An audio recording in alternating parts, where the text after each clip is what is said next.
First, though, parents arrested after the extreme heat takes the life of another Florida child. Thanks for joining us. I'm Matt Austin. And I'm Lisa Bell. 10 hot car deaths have been reported across the United States so far this year, 5 of them in Florida. According to kidsandcarsafety.org, those 5 children have died in Florida just since March. That latest death happening the morning after the 4th of July in Polk County. The sheriff says they arrested a Lakeland couple for leaving their 18-month-old toddler in a car overnight after a night of partying, drinking, and drugs. The mom thought that the dad got the baby out of the car, while the dad thought the mom got her out. The baby was found 8 hours later, around 11 a.m. on July 5th, unresponsive, still strapped into her car seat. The couple drove the baby to the hospital, but she could not be revived.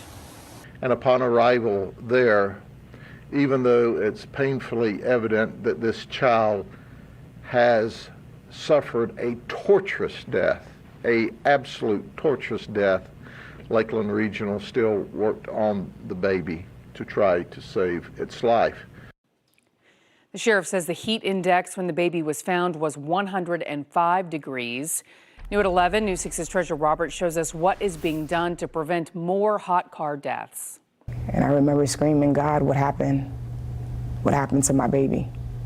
A mother's pain transformed into purpose. Makia Wallace founded Love Like Jace Incorporated after her 21-month-old son was forgotten in his caregiver's car. Jace Leslie was in the back seat for over 7 hours in 105 degrees. Now Wallace is advocating for child safety. Data collected by nonprofit organization Kids and Cars shows at least 10 children died in a hot car in the U.S. this year. 5 of them right here in Florida. The most recent in Lakeland. A couple went home after an Independence Day celebration and forgot their 18-month-old in the hot car overnight.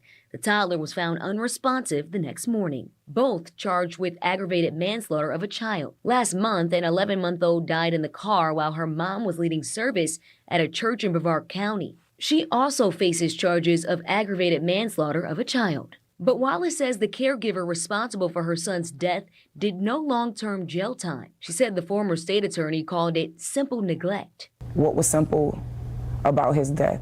Jeanette Fennell with Kids and Cars warns, the biggest mistake anyone can ever make is to think that this is something that would not happen to them. She suggests putting your cell phone, handbag, or employee badge in the child's car seat so you'll remember to turn around.